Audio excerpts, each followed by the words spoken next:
Pessoal, boa noite. Vamos começar e aí acho que mais pessoas vão entrando ao longo da nossa conversa.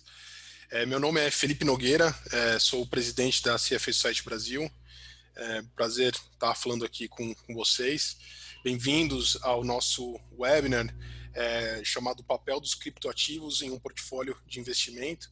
A gente tem o prazer de receber aqui hoje o pessoal da BLP Asset, que é uma gestora uma gestora que nasceu como uma gestora de investimentos alternativos e mais recentemente vem lançando produtos também mais tradicionais e são muito envolvidos com toda a parte de criptoativos. São pioneiros nesse mercado aqui no Brasil, então vai ser muito bacana ouvir o que eles têm para falar. E uma coisa legal aqui é que são dos três apresentadores, dois são CFA, Charter Holders, né, membros aqui da CFA Society Brasil, então é sempre também um prazer receber aqui membros para falar com membros. Então, rapidamente aqui, apresentando os nossos palestrantes, a gente tem o Alexandre Versarelli, me corrija se eu tiver errado o nome, Alexandre, mas pronuncia correto. Vassarelli. Vassarelli, obrigado. O Alexandre tem 30 anos de experiência no mercado financeiro, passou por bancos como Indosuez, Credit Suisse, Deutsche, ING e Pine. A gente também tem o Axel Blickstad, também com seus 30 anos de experiência no mercado, passou por casas como a ABN, Credit Suisse, Santander e BTG Pactual, e também investiu durante muito tempo em empresas de tecnologia, e continua investindo até onde eu entendo. CFA Charter Holder, e por último Glauco Cavalcante, também com seus 30 anos de experiência de mercado, passando por instituições como Garantia e Credit Suisse. Então, assim, o bacana, né, vai ser ouvir pessoas tão rodadas no mercado financeiro tradicional falando sobre essa classe de ativo. Isso é uma coisa que eu tô bem curioso, porque geralmente a gente escuta pessoas que vêm já de começar a carreira em criptoativos falando de criptoativos, então a gente sempre fica com um pouco de uma suspeita assim, de falar, o cara está defendendo aquilo porque ele, né, começou por isso.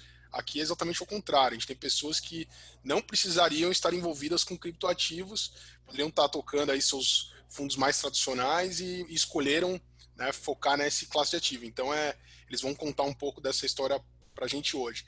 E o timing, né, para finalizar aqui minha parte, passar a bola, o timing dessa conversa aqui hoje eu acho que é bem interessante, porque é justamente no momento que essa classe de ativo vem ganhando espaço no portfólio de investimentos de pessoas especializadas no ramo. Então, o Alexandre vai comentar, né, que o Paul Tudor Jones, que é um gestor muito famoso de hedge fund, comentou recentemente que ele estava aumentando a exposição dele em criptoativos. Então, realmente é um momento em que mais pessoas estão focando aí nesse instrumento. Então, sem mais delongas aqui do meu lado, passar a bola para vocês. Boa apresentação. E desculpa, última coisa aqui do meu lado, um lado mais administrativo. Pessoal, a ideia é a gente tocar a apresentação durante 30 minutos, tá? Vai ser uma apresentação bem rápida e focada, e depois a gente entra na sessão de Q&A. Então, quem quiser fazer perguntas já vai deixando anotado, manda aqui pelo chat do Zoom, tá? Que eu posso repassar a pergunta para eles. Tá bom? Boa sorte aí, boa apresentação. Bom, boa noite, obrigado. Eu sou o Glauco. Eu vou tentar começar a falar, eu vou dividir em 3 partes. Eu falo, depois Alexandre e Axel. Bom, assim, como a minha formação é de engenharia de computação, isso está no meu DNA, eu caí no mercado financeiro por acaso, na década de 80. Então, eu sou responsável aqui entre nós três de tentar, minimamente, em 5 minutos, tentar explicar um pouco da tecnologia do blockchain, um mínimo, tá? É óbvio, eu não vou conseguir explicar tudo, mas para tentar passar para vocês o principal conceito disso, tá? Isso é uma tecnologia disruptiva, tá? Eu vivi o boom da internet em 98. Em 98 eu podia chegar para vocês e falar assim, gente, é o seguinte, o teu computador vai se ligar no computador da livraria, vai vir a foto do livro, você acredita, vai botar seu cartão de crédito e acredita, em 3 dias vai chegar pelo correio esse livro. Você entendeu que isso vai mudar o mundo? Então, era uma forma mais simples, as pessoas não caíram tanta ficha e a coisa explodiu e continua explodindo. Hoje, a Amazon está fazendo highs. 30 anos depois do boom da internet, a Amazon está fazendo highs, mudando o mundo, é a Covid. Aqui é uma tecnologia ainda mais disruptiva do que foi a internet, porque ela não é só tecnológica, mas ela é de governança.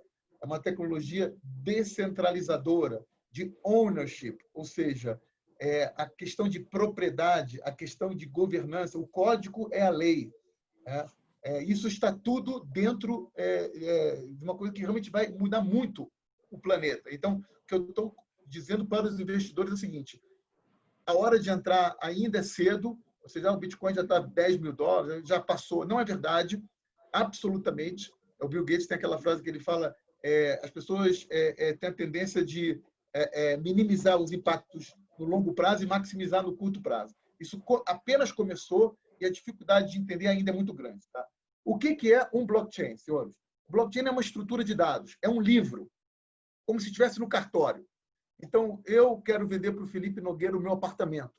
Então, nós dois vamos lá no cartório, eu entrego a minha RG, o RG do Felipe, isso é a minha chave, é a minha chave primária, eu assino, o cartorário, que é dono do livro, registra e falou que o Glauco pagou R$1 milhão no apartamento do Felipe e acabou. Na hora que a gente saiu de lá, se eu falar assim, não, escuta, não foi R$1 milhão, foi R$1 milhão e 10 mil reais. O cartorário não tem um branquinho e vai apagar o branquinho.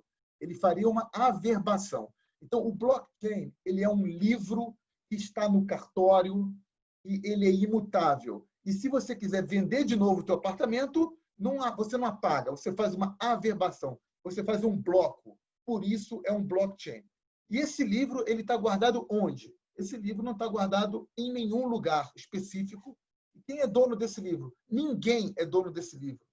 E quem é dono das regras? Ninguém. As regras estão escritas num programa, está espalhado em 10 mil nodes no mundo inteiro. Então, se um node cair, não tem problema.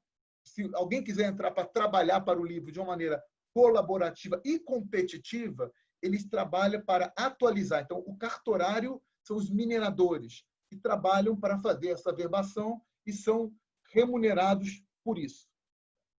Axel, me dá o próximo slide, por favor.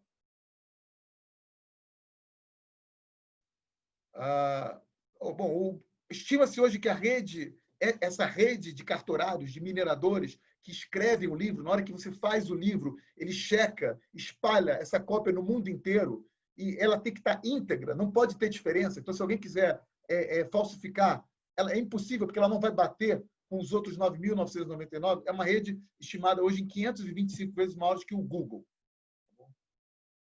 Me dá o próximo slide, Jackson, por favor. Tá. Essa tecnologia, isso eu vou tentar passar para vocês rapidamente, é uma coisa interessante. Eu dei aula na PUC, no Rio, 4 anos de estrutura de dados. Se eu falasse em 1988, que a gente estaria vivendo hoje uma estrutura de dados do tipo do blockchain, as pessoas iam rir na minha cara. Elas iam dizer que isso é uma coisa idiota, porque o blockchain não é um banco de dados, ele é uma simples estrutura de dados, relativamente simples, com ponteiros e tudo. Mas ela só é possível acontecer isso por 3 coisas. 3 coisas fizeram factíveis. Você tem um livro que é escrito à mão, uma estrutura de dados semi-arcaica, mas ele é muito segura. Primeiro, o poder computacional.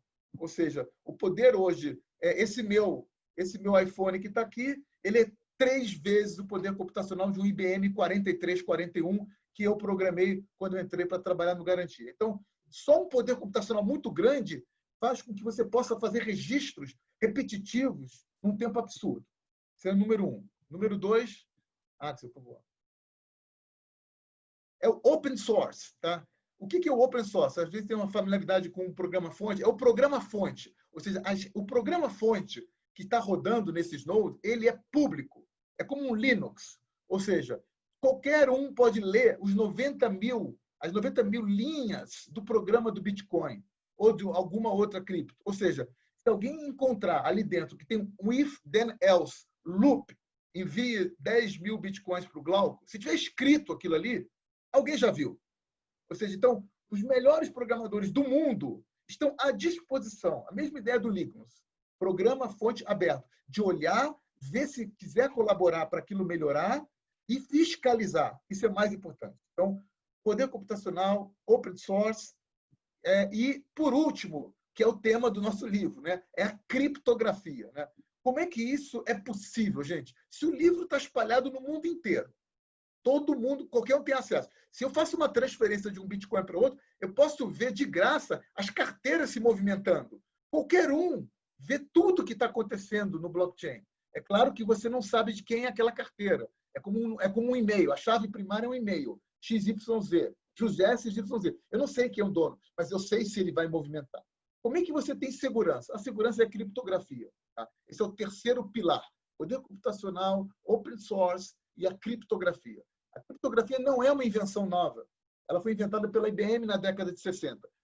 Acho que ninguém ouviu falar que o banco de dados do Google, ou do Itaú, ou do Federal Reserve foi roubado com todas as senhas. Todos nós guardamos senhas. Senha de e-mail, senha de banco. E você não tem um roubo. Nunca alguém entrou na Google ou no banco e tomou as senhas de todo mundo. O que você pode ter é phishing. Phishing, ou seja, o cara faz um site fake, você entrega a sua senha. Mas o que eu quero transmitir para você é o seguinte: se alguém de computação entrar dentro da Google, botar uma arma na cabeça do CTO e falar assim, me dá esse disco, esse disquete, me dá esse pendrive com a tabela de senha de todo mundo, ele vai te entregar. Por quê? Porque a sacada da década de 60, que é o que acontece hoje, é que o que está gravado nos discos, nos computadores de segurança, não é a sua senha, é a imagem de uma função não inversível. Então, você coloca a sua senha, a sua data de nascimento, ou o nome do seu cachorro, o Totó, o nome da sua namorada, e essa função matemática não inversível transforma numa imagem e grava essa imagem. Então, todo mundo tem acesso à imagem, todo mundo tem acesso à função não reversível, mas você não consegue matematicamente, só por tentativa e erro. E essa tentativa e erro é que é o poder da criptografia atual. Ou seja, a função hash que você tem hoje, 256K, é uma função que você vai ficar rodando no computador o mundo inteiro, o tempo inteiro o sol vai apagar, mas você não vai conseguir, por tentativa e erro, descobrir qual é a senha. Então, é isso que eu estou querendo transmitir para você. Uma estrutura de dados com blockchain antiga, que só é possível graças a essas três coisas. Toda transação no blockchain, ela pode ser rastreada. Eu já falei sobre isso com vocês. Está tudo ali. Está tudo ali. Então, se alguém cometer um crime, então as pessoas falam, isso tudo aqui é anônimo. Ninguém sabe o que é. É verdade. Ninguém sabe que a sua carteira é aquela. Mas, se você cometer um crime, já aconteceram algumas vezes, várias vezes isso, e você quiser ir atrás de quem fez aquilo, você pode tentar rastrear por uma polícia eletrônica onde foi a carteira, em que exchange que ele fez a troca por dólar, por fiat, ou em que restaurante ele tomou um café naquela carteira e tentar identificar o cara que fez aquilo. Por outro lado, se você tem uma contabilidade, você gosta de dizer, no limite, o nosso fundo, por exemplo, ele não precisa de contabilidade. Eu poderia dar para os meus investidores as carteiras do Genesis Block Fund, que é nosso fundo, e vocês de casa acompanharem o que o Glauco Alexandre e o Axel estão fazendo. Venderam isso, compraram aquilo, nessa quantidade, nesse preço. No limite, você pode. Então, tem uma empresa inteira cuja contabilidade, é o que a gente gosta de falar, contabilidade perfeita. Basta você entregar para o teu contador quais são as suas carteiras e ele tem um movimento, no mínimo, de caixa, de ativos, se estiverem tokenizados. Então, essa outra sacação, pessoal do CFA, que eu queria colocar também é que esse blockchain, esse livro que está no cartório, que é aberto, tem acesso para todo mundo, ele pode conter transações em caixa, transações de ativos, e você fazer uma contabilidade perfeita, de graça, e totalmente dispensável de auditoria. Ela não precisa de auditoria. E ainda vem o conceito de no trust. Esse é o que eu queria terminar a minha parte, com essa história do no trust. No trust, eu não confio em você, eu não preciso confiar na minha contraparte, a gente confia apenas nesse poder computacional, nessas criptos, no código aberto, e que isso está tudo funcionando de uma maneira harmônica. Acho que esse é meu último slide, Renato. É isso. Legal. Então, quando é que começa isso? O primeiro criptoativo foi o Bitcoin. E ele começa em 2008 com a crise do mercado americano, né? Lá atrás, a gente gosta de fazer o paralelo com a internet, né? Eu acho que é mais fácil de explicar. Então, a gente viveu A gente viveu, né? Falou 30 anos, não é 30 não, Felipe, é 25 anos, mas é o suficiente para ter vivido um monte de crise, inclusive a crise da internet. Então, lá atrás, parecia que o negócio era uma bolha, mas, ao mesmo tempo, as empresas hoje, que são as maiores do mundo, estavam lá dentro. Então, a gente viu esse movimento e o paralelo que a gente faz é com o movimento que a gente viu em 2017. Em 2017, eu acho que todo mundo conhece o Bitcoin. Em 2018, ele cai brutalmente. E lá se falava muito, é bolha, não é bolha, é bolha. O presidente do Banco Central brasileiro falou que era uma pirâmide. E estamos aqui em 2020. O fundo está bem vivo, está performando bem.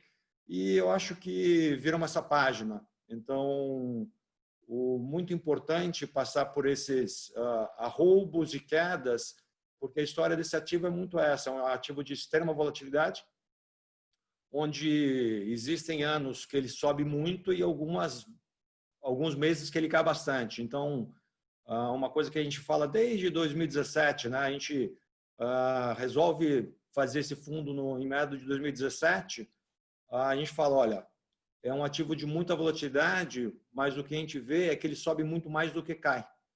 E lá, quando a gente começa a 3.500 e hoje 9.000, 10 mil dólares, mostra que, por enquanto, tá funcionando.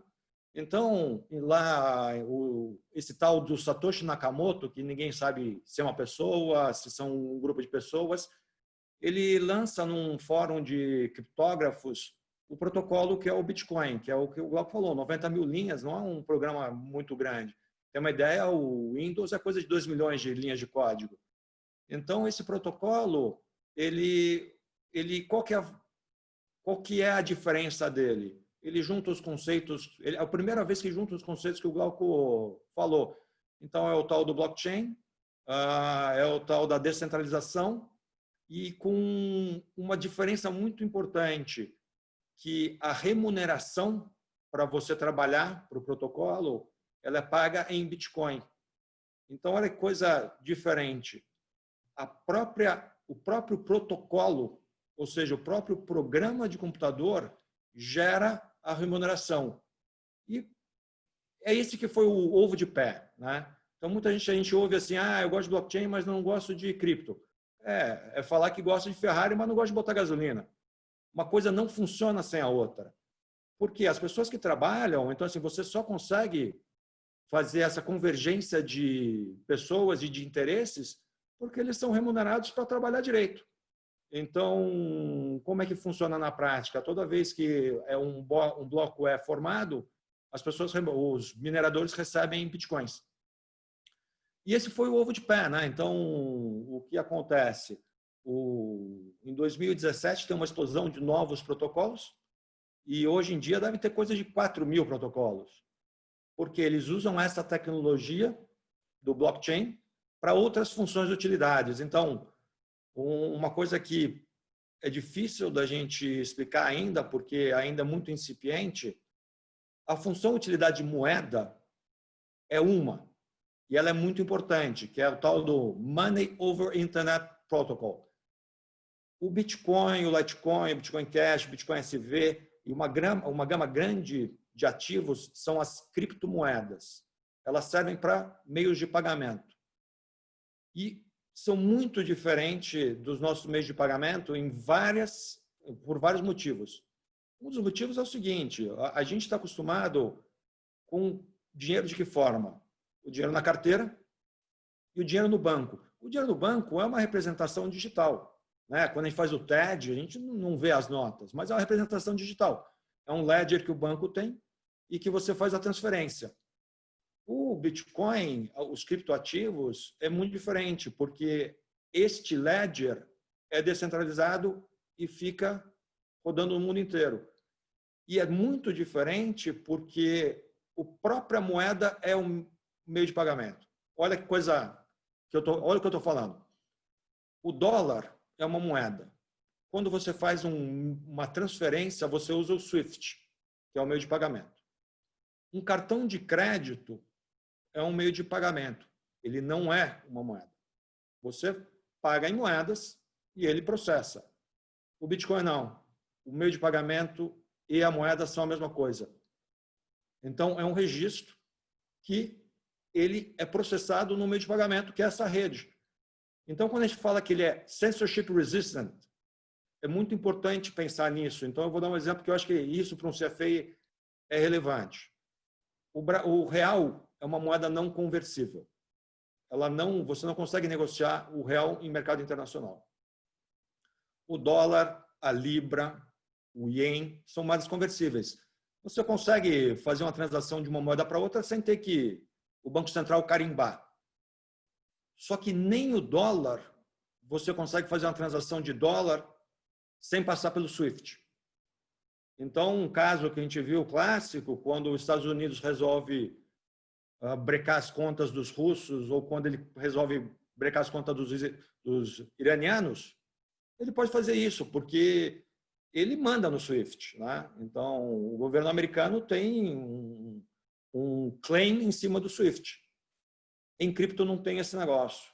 Então, é diferente. Eu costumo dizer o seguinte, se o Bitcoin um dia virar uma moeda, ela vai ser a única moeda 100% conversível, porque aí não vai ter nenhuma autoridade no mundo que possa reverter uma transação.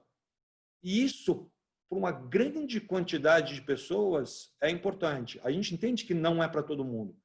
A maioria das pessoas gosta de ter o conforto de dinheiro no banco, um governo por trás, mas tem um grupo que cada vez aumenta de pessoas que falam, opa, talvez esses governos que estão imprimindo essa quantidade enorme de moeda, talvez eles não sejam o melhor, talvez não seja o melhor produto, né? Então, eu acho que nesse mundo 2020, com bancos centrais imprimindo muito, o interesse dos criptoativos e das criptomoedas ele tem aumentado muito. E já, assim, a crítica que tem muito grande é que isso tem uma volatilidade gigante. Tem, mas ela vem diminuindo bastante. E eu peguei um número que me impressiona. Então, eu fiz moeda há muito tempo, eu fiz 9 anos de mesa de câmbio. Hoje, a volatilidade do real está em 33%. A volatilidade do Bitcoin está em 25%. Hoje, a base monetária do real ela está em 315 bilhões de reais. A base monetária do Bitcoin está em 920 bilhões de reais. Então, hoje, amanhã eu não sei, mas hoje, Bitcoin é menos volátil e quase 3 vezes maior que a base monetária do real. Ou seja, não é pequeno mais, né? Então, um pouco que a gente está falando é o seguinte, a nossa tese de investimento é que existem 2 equilíbrios possíveis para o Bitcoin. O que é um equilíbrio? É quando a volatilidade cai muito. A volatilidade de moeda é sub 10. Então, existem 2 equilíbrios que a gente enxerga. Ou no zero, quando vai ter 10 caras negociando esse negócio porque ninguém tem interesse, ou muito mais para cima, quando tiverem uma quantidade muito maior de pessoas. Então, assim, se estima que tem 40 milhões de pessoas no mundo que negociem em Bitcoin. É muito pouco. Não é nada, mas é muito pouco, né? A gente acha que tem potencial. Só o Facebook são 2 bilhões de pessoas. Então, a gente acha que o segundo ponto de equilíbrio tem que ser muito mais alto do que está agora.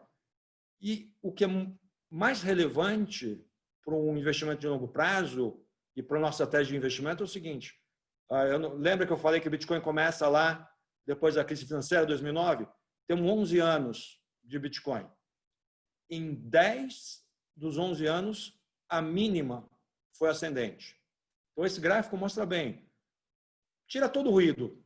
Pega a mínima do ano. A gente pegou a mínima do ano e plotou. E todo ano é para cima.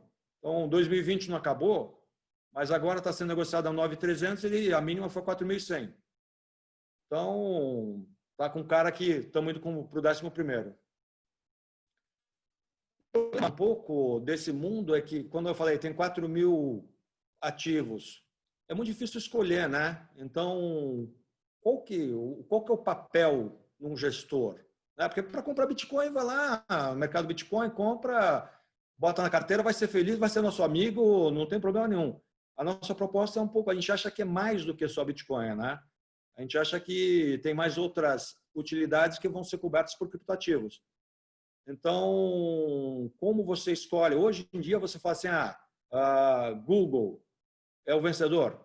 É o vencedor, mas lá atrás, antes no boom da internet, era mais difícil. Era Alta Vista, era Google. A gente chegou a pegar essa dúvida e um pouco o que a gente se propõe a fazer é estudar os diversos protocolos, os diversos sistemas de governança e tentar escolher os que vão ser melhor. Então, esse é o trabalho do CFA, né? Estudar, analisar as possibilidades, analisar os ativos e fazer um educated guess. E um pouco acho que é isso que a gente tem feito nos últimos 3 anos. Obrigado, Alexandre. Obrigado, Felipe, aí também pela introdução. Contar um pouco mais de detalhes da nossa tese de investimento. Vocês viram que a gente fala muito do Bitcoin, né? Mas eu quero enfatizar que isso aqui, o que nós temos não é um fundo de Bitcoin, é um fundo de criptoativos que aposta no crescimento desse ecossistema.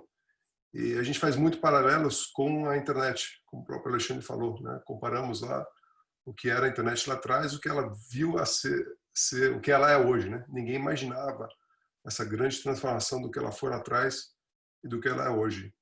É que a gente está falando de uma eventual internet 3.0, né? Essa nova internet descentralizada, onde a gente não vende os nossos dados, quer dizer, a gente não deixa nossos dados com as grandes empresas, os Googles, as Facebooks, as Amazons do mundo, que se monetizam em cima da gente. Essa nova internet que a gente está vendo, uma internet descentralizada, muito mais justa, onde os próprios usuários podem ser os donos dos protocolos, diferente do que os antigos protocolos, né? Como a gente estava vendo alguns slides atrás, de VoIP, que o Skype se beneficiou, entre outros, o HTTP, que as grandes empresas se beneficiaram, o SMTP do e-mail e por aí vai. Então, o que o fundo faz hoje, né? O fundo hoje ele tem que existem quase 5 mil protocolos, tokens, moedas, chamam que vocês, cada um chama de uma forma diferente. E é muito difícil navegar a quem que você vai escolher. Então a gente fez a primeira métrica nossa é que a gente tem que concentrar nos maiores. Então 80% do fundo tem que estar entre os 10 maiores protocolos por market cap, tá? E os outros 20% é um fundo ativo, então a gente pode fazer, a gente chama que é um fundo de Crypto Value Investing, ou um Smart Beta, né? 20% a gente pode olhar protocolos menores ou eventualmente ICOs. ICOs são aqueles Initial Coin Offerings que teve muitos em 2017, teve muita porcaria, mas algumas coisas fantásticas também. Então nos dá a oportunidade de buscar um ativo logo no seu início, que tem um poder eventual, se a gente escolher bem, de multiplicação maior do que um ativo que já tem um tamanho, market cap bastante maior. É isso que a gente busca no todo dia. Desses top 10, né, que a gente chama que tem que botar 80%, tem algumas coisas que nós não gostamos. Então a gente não é obrigado a ter os 10, mas tem que ter no mínimo 80% entre as 10. Então hoje o fundo tem 11 ativos, dos quais 5 são top 10, e desses 5 representam aproximadamente 84% do fundo, do AUM do fundo. Aí temos mais 6 ativos que representam os outros 16% do fundo. Isso a gente varia. A gente chegou já a ter no máximo 17 ativos no passado, né, nos dando uma limpeza na carteira, alguns ativos que não estavam indo para lugar nenhum, e hoje é a cara do portfólio, e a gente fica aí ao redor de 10, às vezes um pouco menos, às vezes um pouco mais, dependendo de como vêm as oportunidades. Nós temos 2 fundos, na verdade. Isso aqui quando a gente comenta aqui, que é um fundo que investe 20% de criptoativos e 80% de títulos do Tesouro Nacional em LFTs, é o fundo de varejo. Mas nós temos, além do fundo de varejo, um fundo para investidor profissional que investe até 100%. Depois eu entro um pouco de detalhe. E nós temos um fundo offshore também, que é o fundo master, que é o qual a gente faz todas as estratégias. Então é um fundo master no exterior, em Cayman, que faz todas as operações com as maiores exchanges nos Estados Unidos e na Europa, e 2 OTC desks grandes, e os feeders locais investem nesse fundo. Então, uma única estratégia, onde um investidor de varejo com R$1.000 pode investir junto com um investidor, um milionário ou bilionário, que pode botar 1 milhão no fundo offshore diretamente. Eles têm exatamente as mesmas condições. Qual a vantagem de um fundo? Porque, assim, de novo, a gente fala muito do Bitcoin. Se vocês gostam do Bitcoin, vocês deveriam comprar o Bitcoin numa corretora, guardar suas chaves privadas e não comprar o nosso fundo. Porém, a gente não sabe quem vai ser os vencedores daqui 5, 10, 15, 20, 30, 50 anos. Qual vai ser o protocolo que vai ganhar? Do mesmo jeito que na década de 90, a gente não sabia se ia ser a Alta Vista ou ia ser a Google, se ia ser o Orkut ou se ia ser o Facebook, se ia ser o Yahoo ou a Google, e por aí vai. Tem o Pets.com e a Amazon. Alguns viraram pó, não existe mais hoje, outros são as 3, 4 maiores empresas do mundo, aí, todas acima de 1 trilhão de market cap, mais para 1,5 trilhão de market cap hoje em dia, depois desses rally dessas últimas semanas. Então, a razão do fundo é exatamente essa, que a gente está olhando e tentar pegar os cavalos certos ao longo do tempo. E essas top 10 mudam muito. Algumas cartas, acho que talvez uns 6, 7 meses atrás que eu escrevi, a gente comparou quais eram as top 10 de 5 anos atrás e de agora. Só 2 se mantêm nessa lista. 8 delas já não existem mais. Então, a gente sempre está renovando esse portfólio. Tem uma vantagem, uma simplificação tributária, porque come cotas, você não precisa se preocupar com DARFs, etc. Nada. Se você tiver ganhos, come cotas normal, como qualquer outro fundo de investimento. Que hoje em dia, desde o ano passado, a Receita já cobra imposto sobre ganho de capital desde 2013 no Brasil, em termos de criptoativos. Só que ela ficou mais dura no ano passado, que se você tem que, cada 30 dias, se você opera mais de R$30 mil, tem que declarar naquele mês, pagar o DARF no mês seguinte, ela está muito mais rígida e as exchanges no Brasil são obrigadas a informar o que os clientes estão fazendo. Então, via um fundo, você não tem nenhuma dessas preocupações se você está ou não pagando os seus impostos da maneira devida. Aqui acho que a gente já foi apresentado, então não vou passar muito, mas então, com o Alexandre e eu aí com basicamente 2 décadas de CFA, eu completei meu CFA em 2001, logo antes da queda das Torres Gêmeas, alguns meses antes do atentado terrorista lá em Nova York, e super feliz com ter feito tirado esse certificado. Quem aqui não é membro, eu sugiro que faça as 3 provas, é realmente uma sociedade fantástica de estar membro, tem muita informação, então super feliz de ter tido esse convite para estar conversando com vocês sobre esse tema. Quando a gente decidiu fazer esse fundo, a gente também falou assim, os 3 aí todos com de 25 de banco e 5 quase mais 4 anos em cripto, ou seja, quase 30 anos de diferentes mercados. A gente falou, não queremos dor de cabeça nessa altura da nossa carreira. Então, se a gente for fazer o fundo, isso a gente estava discutindo em meados de 2017, antes da grande euforia. Vamos fazer com os melhores players. Então, a gente, um pouco em cima do networking que eu montei quando eu saí do BTG, eu fui para o Vale, fui para a Novok, fui conhecer muita gente que estava saindo de banco, estava saindo das principais universidades americanas para montar alguma coisa de infraestrutura de criptos. Então, via eles, a gente conseguiu efetivamente montar o melhor pacote no exterior de fundos. Então, conseguimos o Andy Stover, que é um dos maiores administradores de investimentos alternativos nos Estados Unidos, a Cohen Company como auditor, Silvergate Bank, que é o nosso banqueiro na Califórnia, é um crypto-friendly bank, que não são todos hoje em dia, vocês devem ter visto as vindas e indas do JP Morgan, né, os comentários que fizeram no passado, que era fraude. Hoje em dia eles são banqueiros das nossas principais contrapartes nos Estados Unidos. Coinbase Custody, nós demoramos 9 meses para ser aceitos, para passar por um processo de KYC, não sendo americanos, tendo um fundo em Cayman, sendo 3 gestores no Brasil. Foi um processo, fomos o primeiro cliente deles na América Latina. E a Walkers Global como nosso legal counsel em Cayman. Isso no fundo offshore. Então, analisamos muito quem eram os players dos grandes fundos dos Estados Unidos e na Europa e escolhemos esse melhor pacote. E no Brasil, a gente fez o mesmo, montou o fundo, primeiramente o fundo profissional com a Planner e o fundo de varejo na Brasil Plural,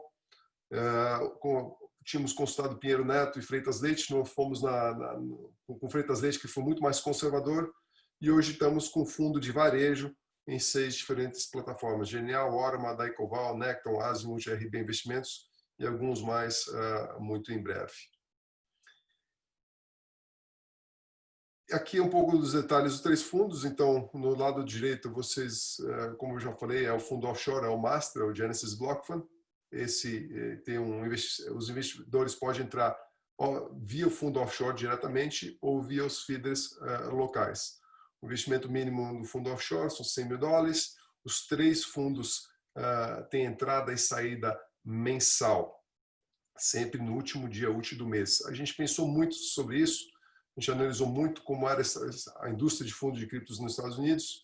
A maioria dos fundos lá eram de 12 a 18 meses de lock-up e com depois resgates trimestrais. A gente conhece conhecemos brasileiros, conhecemos a indústria de fundos do Brasil. O Glauco, acho que já fez gestão de 400 fundos na vida dele, e sabemos que isso era invendável no Brasil, né? O brasileiro é muito mais imediatista, ele adorava lá o CDI, né, diário, conseguia ver a cota dele diária, podia resgatar diariamente seu CDB. Então, não dá para fazer um fundo com um lock-up desse tipo. Mas achamos que fazer um fundo com um lock-up mensal, a gente achou bem razoável, também para preservar um pouco o risco do nosso cotista. O risco sendo, se ele entra e toma um revés de 10, 15, 20% dado a alta vol desse mercado, ele pode panicar e sair no dia seguinte. E aí pode sair eventualmente no pior momento. Então, uma das razões que os fundos lá fora são longos, os resgates são longos, exatamente para preservar o próprio cotista. E a gente achou que essa é a melhor forma. Acho que não vou me estender mais aqui. O fundo local, como falei, ele só tem investe até 20% no offshore, e o profissional, o mínimo é R$1.000, né? Chama-se o BLP Criptoativos, no lado esquerdo. E o do meio é o profissional, que o boleto mínimo era uns R$100 mil. Nós alteramos isso algumas semanas atrás para R$25 mil. Então, vocês que são gestores, vocês são considerados pela CVM como investidores profissionais. Não é necessário ter os R$10 milhões. Quem não é gestor, sim, tem que ter no mínimo 10 milhões de patrimônio para investir, que é a regra de investidor profissional na CVM. Porém, vocês, CFAs, que são gestores de alguma asset, já se qualificam como investidores profissionais. Aqui um pouco da rentabilidade.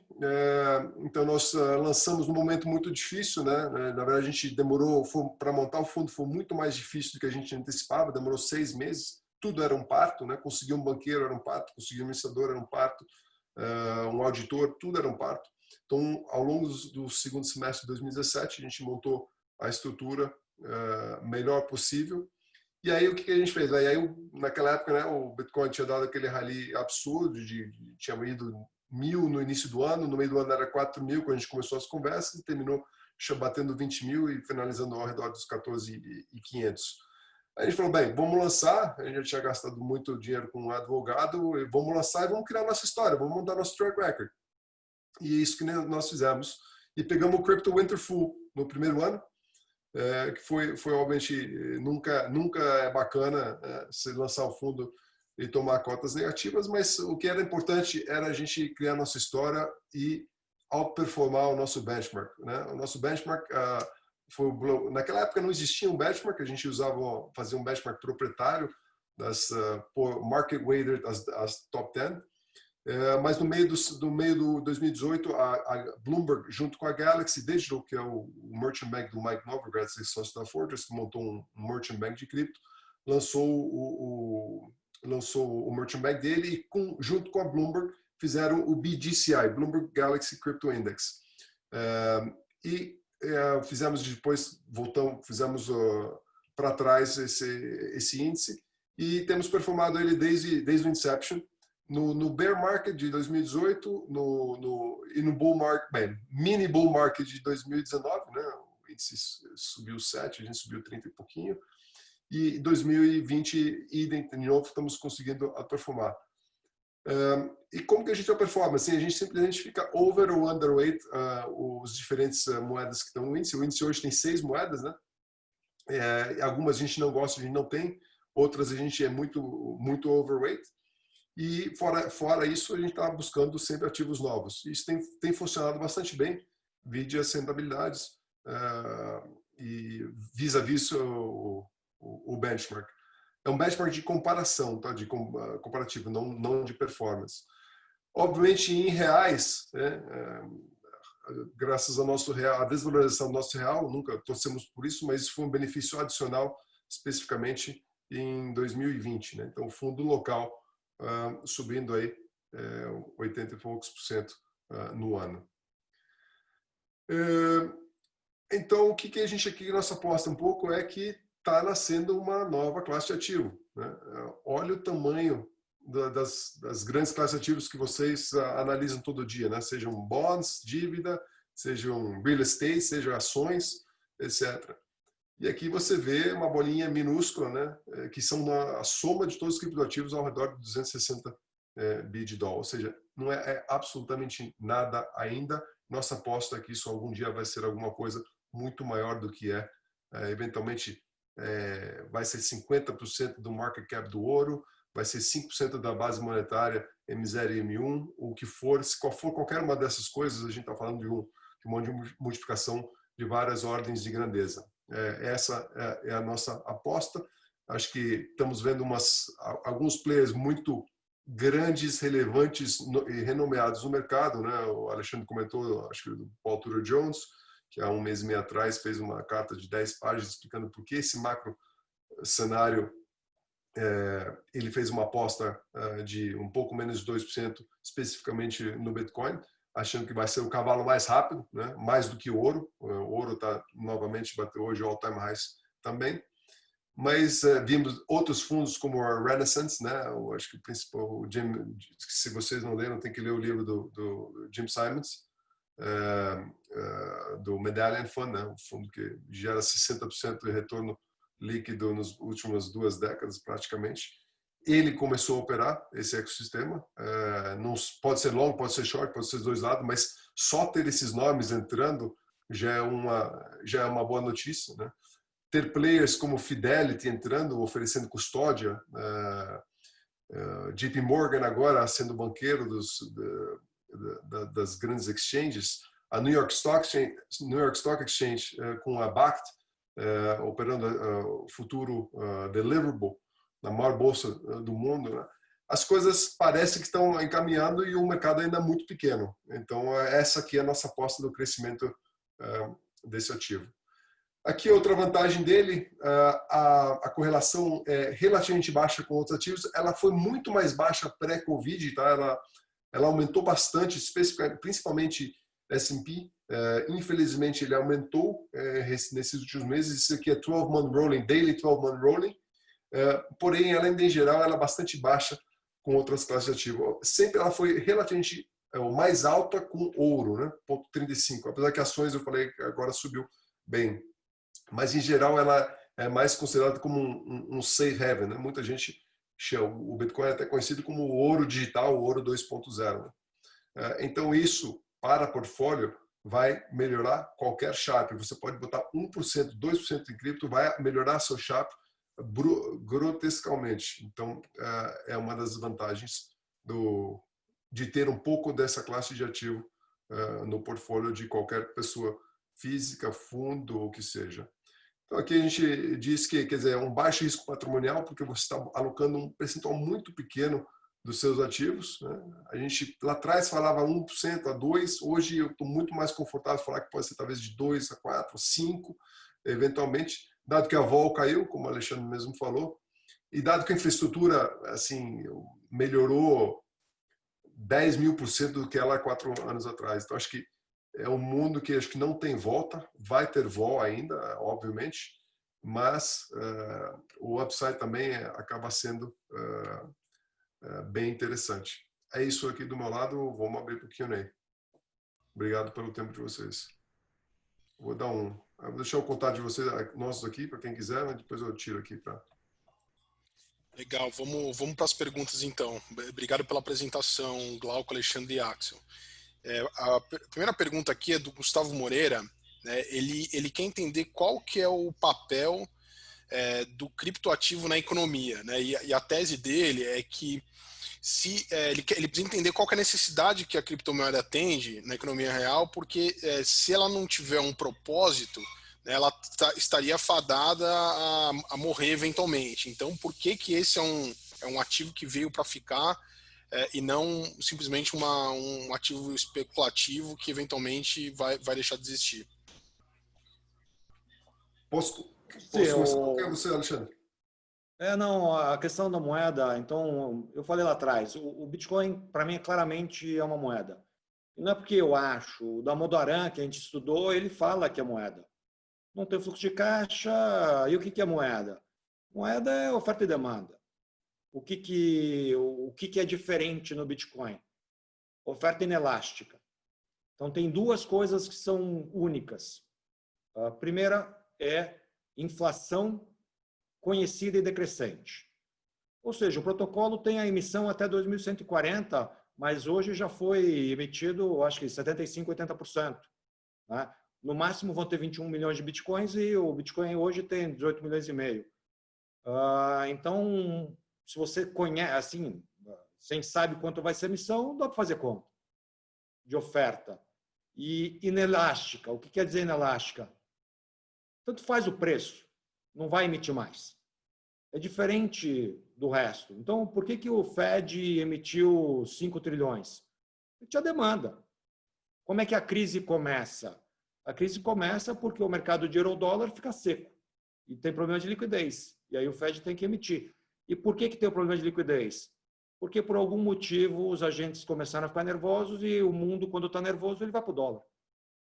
Então, o dólar responde por 45% do mercado comercial, mas o mercado de emissão, eu acho que é 60% das emissões do mundo são em dólar. E esses mercados precisam do dólar. Então, assim, uma coisa que é fantástica, a hora que eu comecei a olhar para Bitcoin, eu comecei a estudar moeda. E a hora que você vai estudar moeda, a moeda serve para uma coisa, ela serve para trocas. Então, a gente acha que a internet vai ter uma moeda e o Bitcoin está bem posicionado. O Bitcoin, para ser a moeda da internet, como é que eu me apaixono pelo Bitcoin? Eu gostava de fazer compra em site internacional. Em 2017, você tinha que botar, ainda é difícil aceitarem o seu cartão, brasileiro, papapá. Então, eu falei assim, o Bitcoin, você aperta o botão e vai. Eu quero esse negócio. Vou lá comprar alguma coisa, aperta o botão e vai. Eu quero isso. Então, aí que eu falei assim, esse negócio tem uma função utilidade. Isso aqui é útil. Ele funciona. E você pode criticar, pode falar o que quiser, mas o fato objetivo é que ele funciona. Então, uma coisa divertidíssima é o seguinte, no final do ano passado, o cara fez uma transação de $1 bilhão. O cara fez uma transação de $1 bilhão e custou, hoje em dia, uma transação de Bitcoin custa 25 centavos. Não, funciona. Qual é a função de utilidade? O Bitcoin, transferências internacionais ou transferências, é peer-to-peer, então não tem um agente central, e cada criptoativo é diferente. Então, o Ethereum, só para dar um gosto, o Ethereum é a segunda maior, a proposta do Ethereum é ser um computador global. Qual que é a utilidade de um computador global? Você sai do iOS, você sai dos agentes centralizados. Então, você consegue lançar aplicativos descentralizados, decentralized applications. E no mundo, o que a gente acha? A gente acha que o mundo está indo para uma descentralização. Esse questionamento o Axel falou, o cara tem todos os meus dados, de repente isso não é bom, não quero. Eu quero, de repente, ter um Facebook, mas que seja descentralizado. Está saindo no mundo cripto. Um Facebook descentralizado, chama Voice. Tem muita coisa acontecendo, mas a pergunta é, para que serve? E é difícil eu responder, porque está sendo criado, está sendo montado. O que a gente pode dizer é o seguinte, quem for curioso, a gente pode dar 5 ou 6 projetos, um mais diferente do outro, e que procuram resolver algumas questões que são importantes. E é isso que é o convite. O convite é para conhecer o mundo que está sendo programado agora, está começando. Se eu puder só adicionar, acho que o Alexandre já explicou bastante, não quero me prolongar demais, mas para nós que somos bancarizados, assim, como moeda, o Bitcoin, não precisamos usar ele, né? Inclusive, eu não uso nada do meu desde que eu comprei e continuo comprando porque acredito que tem um potencial de valorização muito maior. Agora, lembrem que dos 7,5 bilhões de pessoas no mundo, tem mais ou menos 2,5 a 3 bilhões de pessoas desbancarizadas, né? E com um celular, né, na mão, que está sendo dado, hoje é muito barato, e com a internet sendo colocada nos balões da Google, em cima da África e todo o resto dos países subdesenvolvidos, ele pode ter um banco na mão, né? Ele pode, com um celular, ter um banco na mão. Isso é muito poderoso. Eu estudei em Babson, fiz meu undergrad em Babson, em Boston, e lá tinha os pizzaiolos que entregavam Domino's, era tudo ou latino, ou filipino, ou vindo de algum país subdesenvolvido e estava trabalhando lá. Nenhum deles eram bancarizados, obviamente, né? Alguns ilegais, outros ilegais, já não sei, mas não eram bancarizados. O que acontecia? Esses caras ganham lá suas gorjetas, no final do mês eles têm arrecadaram $1.000, né? O que agentes vão para eles e recolhem esse dinheiro papel e vão para a Western Union depois, esses agentes, com um maço de dinheiro, e da Western Union eles mandam para os seus países de origem, para Filipinas, para Venezuela, para Argentina, para o Brasil e por aí vai, para o México e por aí vai. O que a Western Union faz, né? A Western Union cobra de 10% a 20%, dependendo do país que ela ia.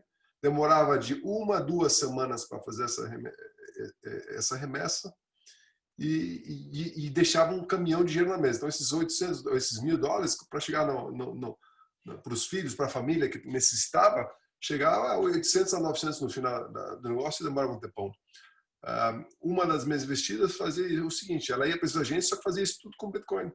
Fazia em milissegundos, né? E a custo de 1%. Né? Então tem agrega um valor gigantesco para quem não é bancarizado. Quer dizer, esse é um dos use cases, mas a gente podia passar aqui 5 horas falando de outros use cases, mas eu não quero me estender demais. Se o Glauco tem mais alguma coisa, então vamos para a próxima. Só para... não posso me furtar essa pergunta tão boa. O que eu gosto de falar para os meus investidores é o seguinte: para a gente ficar atento, o Bitcoin surgiu da crise de 2008, quando o mundo acabou, quando Fannie Mae virou pó, vamos dizer assim, entre aspas, né? Foi criado isso para não se confiar. Então, foi uma tecnologia criada para anarquista, contra o sistema, né? Mas o que está acontecendo é que, ao longo do tempo, isso não é uma novidade, toda tecnologia que nasce com uma solução em busca de um problema, né? Eu acho que o que tem que ficar atento é quando o establishment, ou seja, governos e as corporações, perceberem o potencial da descentralização, potencial destrutivo e construtivo da descentralização, e passarem a usar isso a seu favor. Então, por exemplo, um exemplo, ele está falando de moeda, que mais é importante para mim, foi o Japão, em abril de 2017, que deu curso livre ao Bitcoin, não curso forçado, curso livre.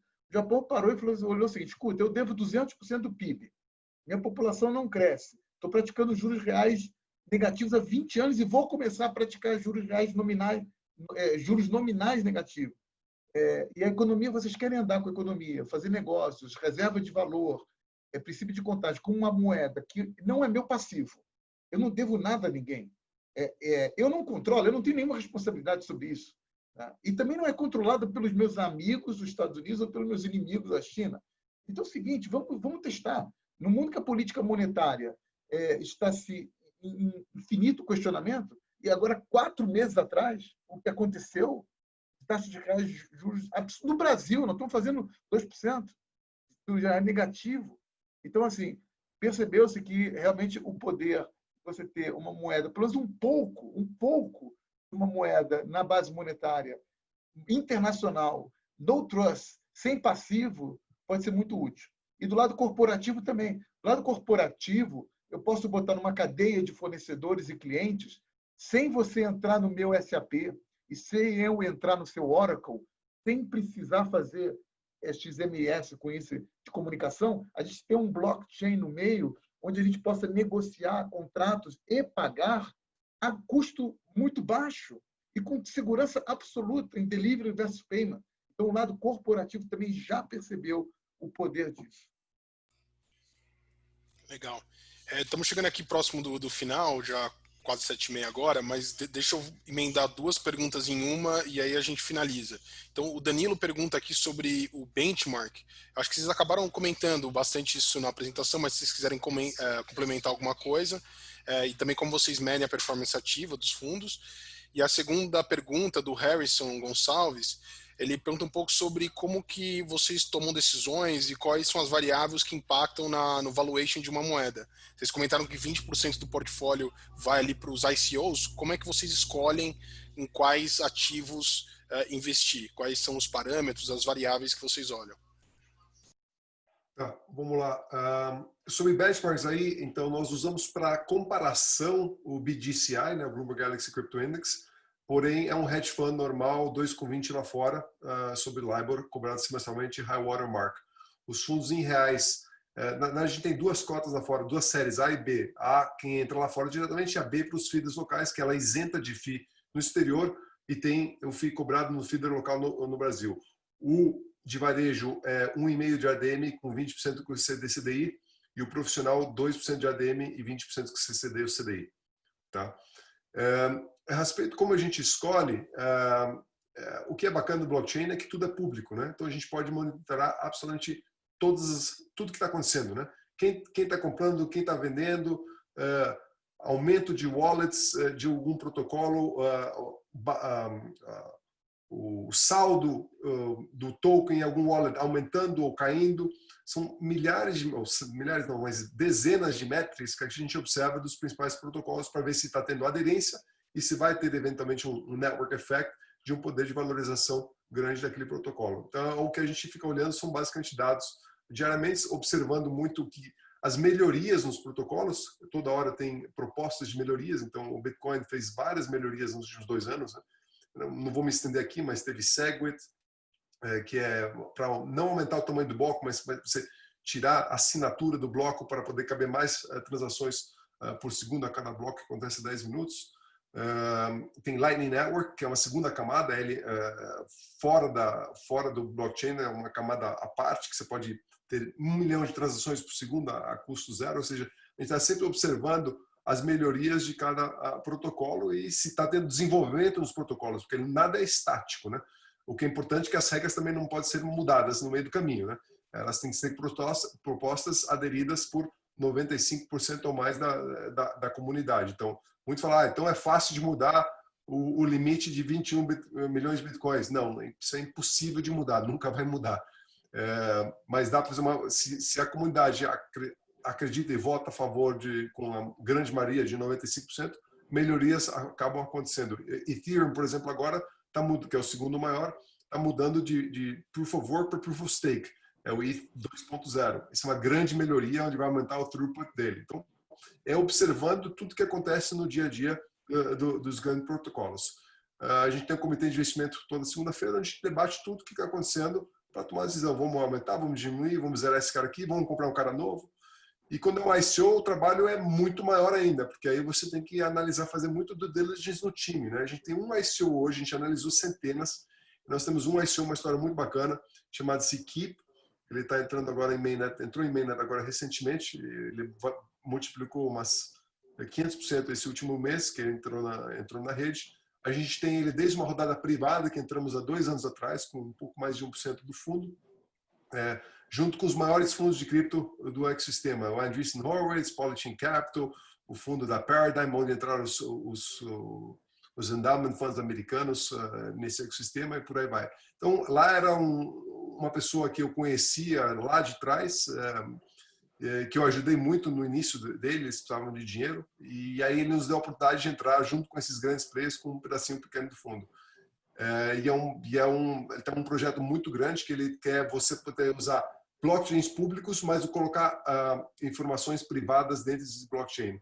E além disso, ele também está fazendo um dos dApps dele, o primeiro dApp dele, né, esse Decentralized App, ele vai fazer uma ponte do Bitcoin com o Ethereum, para poder navegar nesse novo mundo de DeFi, que é o mundo de Decentralized Finance, que está crescendo absurdamente nos últimos 3, 4 meses. E acho que é só o começo. Então, é uma série de coisas que a gente olha, e que isso aqui você tem 3 pessoas olhando isso praticamente 24/7, 365, o mercado que não fecha, tentando fazer o melhor. e acho que os números por si só provam que a gente tem acertado mais que errado. Mas esse é o nosso objetivo, sempre tentar trazer o melhor retorno possível dentro desse ecossistema de uma forma diversificada e com segurança. Felipe, deixa eu fazer um merchan da casa. Eu acho que Claro. uma coisa que é uma experiência que a gente está tendo e está transmitindo, está tendo o prazer de falar para vocês, quando vem essa pergunta, como é que vocês olham, como é que vocês analisam? A gente usa exatamente o que a gente aprendeu no CFA e o que a gente fez na vida toda. Então, é um investimento como o outro e muito bacana para mim é ver que as métricas que a gente aprendeu nos 200 horas de estudo, a gente usa. E tem uma complexidade um pouco maior, porque a questão de governança dos protocolos é muito difícil. Então, você conseguir entender governança, você entender contabilidade, você entender valuation, você entender... Acho que a parte que a gente não entendia, eu pelo menos não entendia, era venture capital, que o Axel é muito mais versado nisso e essa parte não tinha aprendido no CFA. Mas o resto tudo, as ferramentas que a gente usa é exatamente como se fosse um fundo de ações. Um pouco mais complexo, mas é como se fosse um fundo de ações. A gente não reinventou a roda, só está usando os conceitos que a gente lê. Bacana. Bom, até chegaram algumas outras perguntas aqui no final, mas só para a gente respeitar o horário, eu vou encerrar, mas, pessoal, o time da BLP, Glauco, Alexandre e Axel estão no LinkedIn, então fique à vontade para entrar em contato com eles por lá. Tenho certeza que eles vão estar super abertos a responder a mais perguntas. O evento também vai ficar gravado e disponível lá no nosso website. E encerrar aqui agradecendo de novo a turma da BLP, a todos os presentes, e fiquem atentos ao nosso perfil do LinkedIn, que vamos ter outros webinars aí nas próximas semanas. Tá bom? Muito obrigado e boa noite a todos. Obrigado, Felipe. Valeu. Tchau, tchau, turma. Boa noite, obrigado pelo convite. Boa noite a todos. Valeu. Tchau, tchau.